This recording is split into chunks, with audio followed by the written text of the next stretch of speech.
we're doing, this is the way we educate kids. And teachers are to teach, and administrators are to administrator, and you're not supposed to cross any lines. And the PTA and the PTO members are handpicked by the principal because the principal only knows, you know, who can do this work and do it well, and be responsible, and follow up. So they're handpicked. Any of those things going on in your school district? Okay, so the next one is the come if we call school. How many had between, let me see, 8 to 11 points? Okay, a few hands up here. Yeah, the goal is to share values. We understand what the values are in this school, but it's still to reinforce the school. The purpose is to reinforce the school.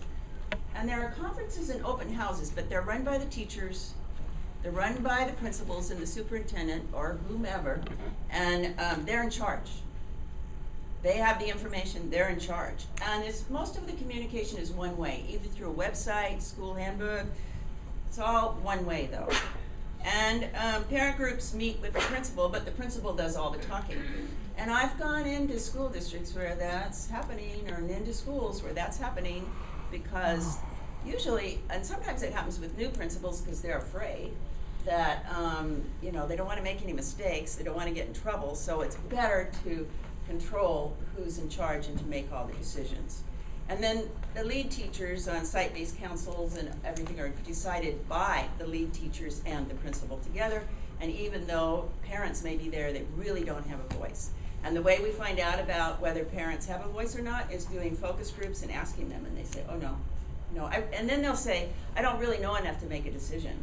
Well, that tells me that nobody's getting educated either, so, you know, there's some issues going on there. Now, how many have between 12 and 15 points? The open door school. How many again? Most of you. All right. Now, in the open door school, sorry, this thing is really sensitive. I didn't even do anything. Why don't I be your, I'll be your Yeah, it's runner. just doing it. Just teach it. It'll kick back from there, right? See? There you go. Just go ahead too. There it is. That's what we want. Okay. That's No. wrong. Yeah. So if you go up 2, it should Go kick back back 1. This open door school. Right? There you go. The purpose is to enrich the school, to make the school better, for sure. And to share and to help one another and to do things like bulletin boards and chaperone and do those kind of things. And families, people know the families and build on their strengths. And then there's emails and social media and Friday folders, and parents share leadership, and there's a site-based decision-making council, and they may do a better job. You may do a better job of getting every voice at that site-based decision-making council. How about partnership schools, 16 to 20? A few in here. All right. The goal in a partnership school is that every single person who is connected with the school, including the neighbors, the teachers, all the families, everyone knows that the main business of the school is to help children succeed. That's the main business, and everyone is focused there. The budget shows it, the strategic plan shows it, everything shows that this is the focus. The other thing that happens is that families and stakeholders, neighbors, churches, businesses, everyone works together and feels a deep responsibility for each child succeeding. So we see programs like mentorships. When bond campaigns happen, all those voices are represented at the bond planning meetings. There's a forum that's held where everybody talks about what they want in their, for their school or for their district. And there are huge numbers that show up. In this school, people get to know one another. They might not personally know the businesses and everyone that works in them, but they know the business, the partners, the business partners, the volunteer groups, the social service agencies that help students, because they're all working together for the benefit of students. They study data together, and data is open to everybody. Not personal records for students, but data. that shows how kids are doing, where the achievement gaps are, how the bond is moving ahead, what the decisions were based on, what the budget is. All of that is open and people can see it. And then decisions are made and people feel accountable for those decisions. Not just the superintendent, not just the teachers, not just the principals, but everyone. Now, how many partnership school districts do we have?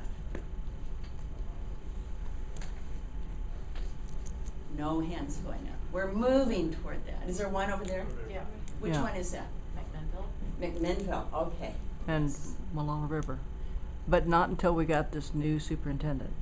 Okay. Yeah, it was not that good before, so, yeah. Okay, Yeah. next slide.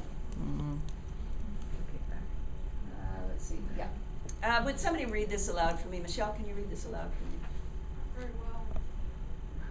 When one has no stake in the way things are, when one's needs or opinions are provided no forum, You lost it. Oh, there it is again. Oh, when oh, back, there you are. Oh, what happened? Oh.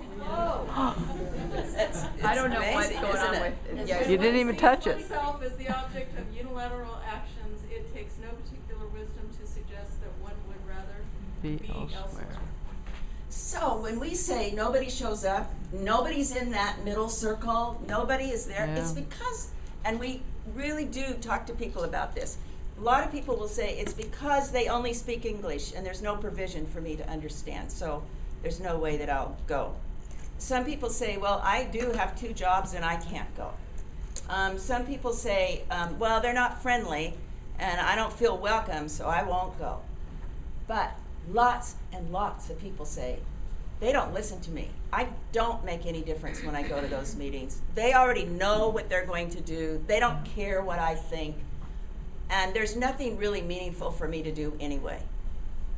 So that is where it is.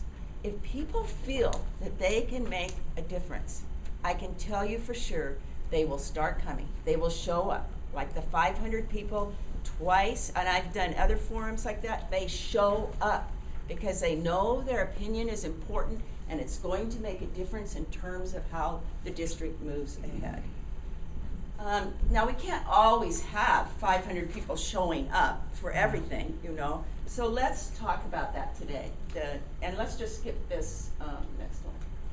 Let's talk about what the culture is. What is the way that we actually begin to change so that people will feel like they can participate and feel like they can make a difference? I think traditionally we've been working from an expert model. An expert model says that we have the answers. We think about stakeholders all in the same way. We don't segment them. We don't look at them in terms of their language needs, their work needs, their own personal needs and what they want to do. We don't build on their strengths. That's the expert orientation. If you're in a stakeholder orientation, you really do recognize that every stakeholder is different and unique. In an expert orientation, you decide what you want them to do. Vote on their bond. Not say that it costs too much.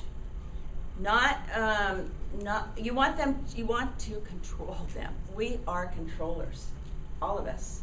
And we know what's really best for our students. So to step back into the stakeholder orientation takes real discipline, inner discipline.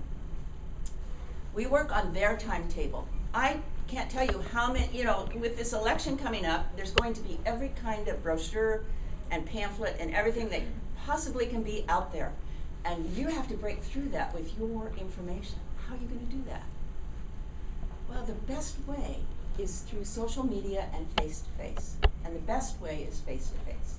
So personal messages that they can hear, because I don't know that lawn signs and brochures and newspaper articles are going to break through. It depends on the size of your community, and you'll have to decide on that yourselves.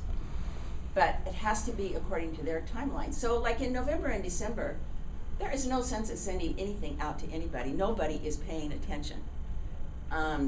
If you start moving into summer, until school year starts, like middle of August, nobody's paying attention. You work on their time schedule, not your own. And that begins to make a huge difference. And you design structures in which stakeholders can participate and can make a difference. You can read this as well as me.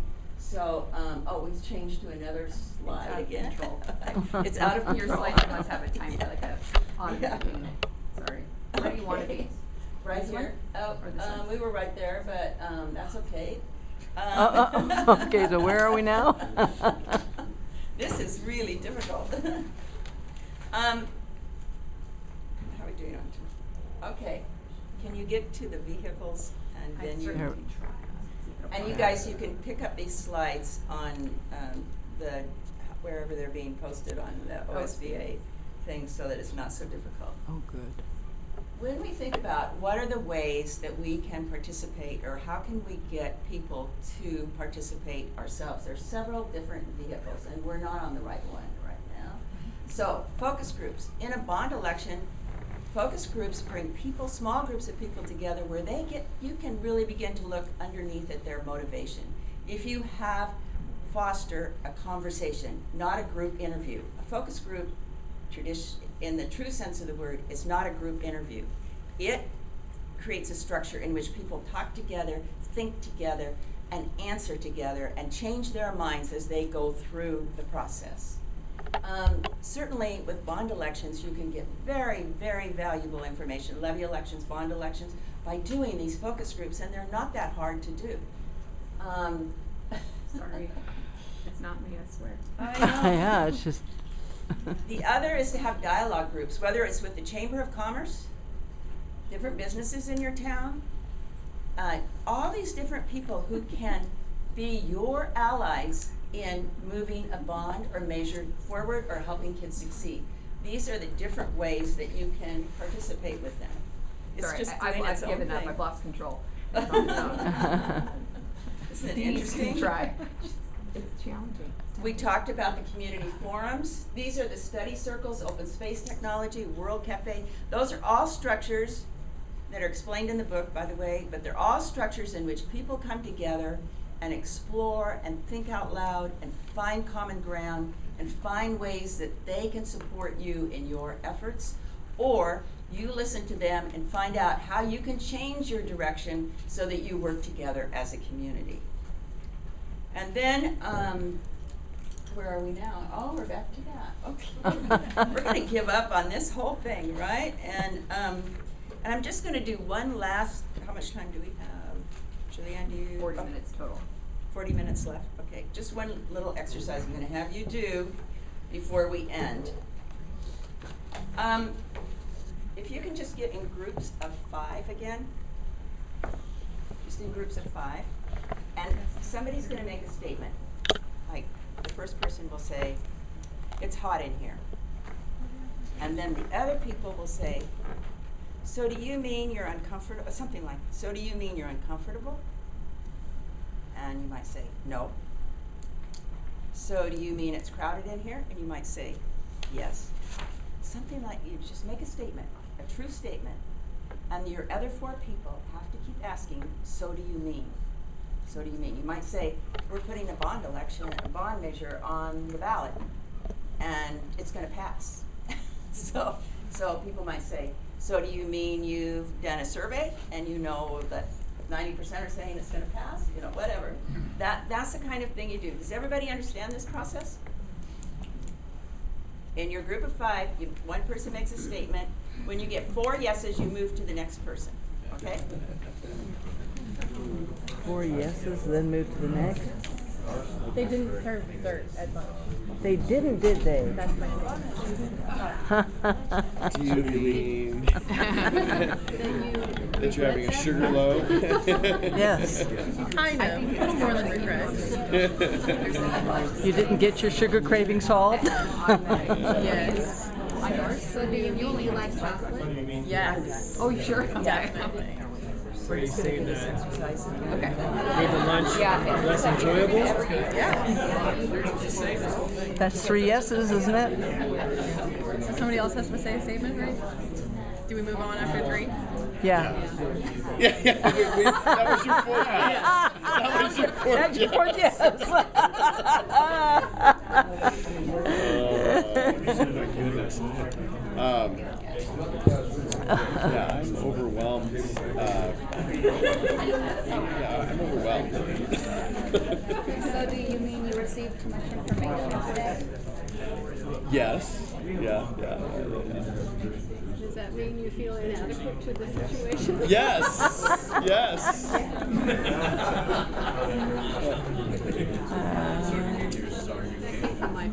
Yeah. So, are you in the middle of trying to pass a bond? No, not but coming. Yeah. Okay. I want a different calendar. That's what's overwhelming me. Is the calendar. The calendar. Yeah. I want a 36-month calendar. not a. So do you mean you really don't have enough time to respond? Yes.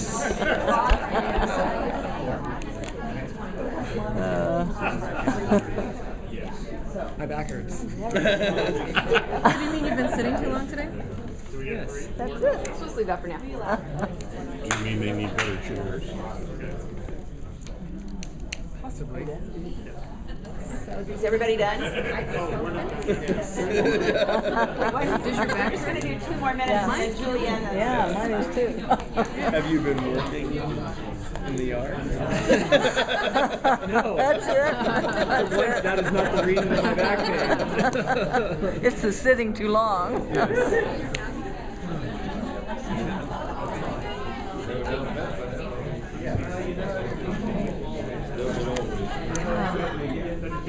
Just to stay. Just to stay.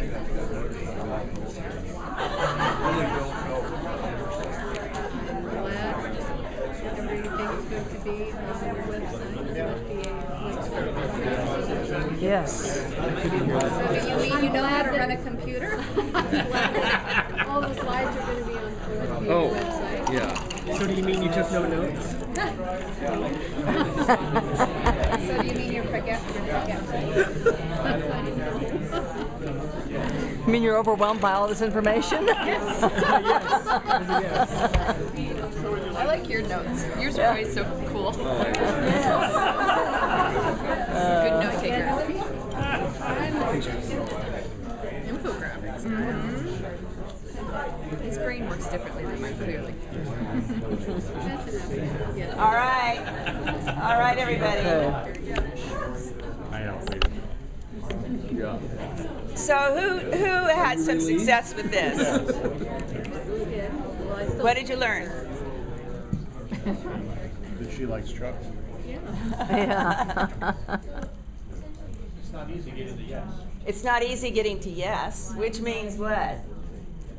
Well, I think you have to think about what they said and how they respond. Did everybody hear that? No. You have to think about what they said and how they respond. What else? You have to go beyond your assumptions. Go beyond your assumptions. Yes. You have to kind of put yourself in their position and try to imagine what they're thinking. Put yourself in their position. Yes. I think you have to think about what you said originally. Which is? Well, when they give you something back, it's clear you haven't been enough. Okay. Anybody else? Yeah, it's really hard to listen, isn't it? And understand, and we make these assumptions very quickly, and it takes time. It takes time to process all of this, and that's authentic engagement as well. So I've really enjoyed talking with you. I've taken some of Julianne's time. She's going to talk about on the boots, ground stuff, and what you do with this authentic engagement. All right, Julianne. Okay, thank you.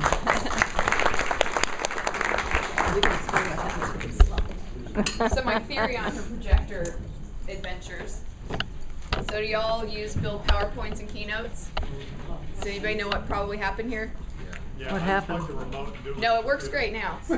So if this ever happens to you, which is hard to do to stop in the middle of a presentation, but just in case it's ever you guys doing a bond presentation or something, there's a little setting that has an auto advance on your slides. So it looks like it was doing its own little song and dance of advance 2, go back 1, like a cha-cha-cha. Yeah. So exactly good job, what Kathy. was Rallying and getting past that. So I am going to chat a bit about the different ways that we can actually, as Kathy said, you know, the boots on the ground kind of work that has to happen to make all this authentic engagement work. And some of the things that I was thinking about when we were going through her pieces of this puzzle were, I was trying to think of all the free things that we can do as school board members, as staff, to engage our communities. Oh, I'm wrong. Unplug it. We'll see what happens here. Okay. And I don't know if we should write some of this down so that you guys can have it as a takeaway, but I think it would be helpful really quickly to just talk about some of the free ways we communicate with our publics besides in the boardroom. Let's just put it out there. They're not coming to us, right? Our school board, we have Oregon's Teacher of the Year, so we decided to have this big, huge celebration in the community. And I was okay with it because I knew that even though the chances of someone actually coming were very, very, very, very, very, very, very low, besides the parents that were involved,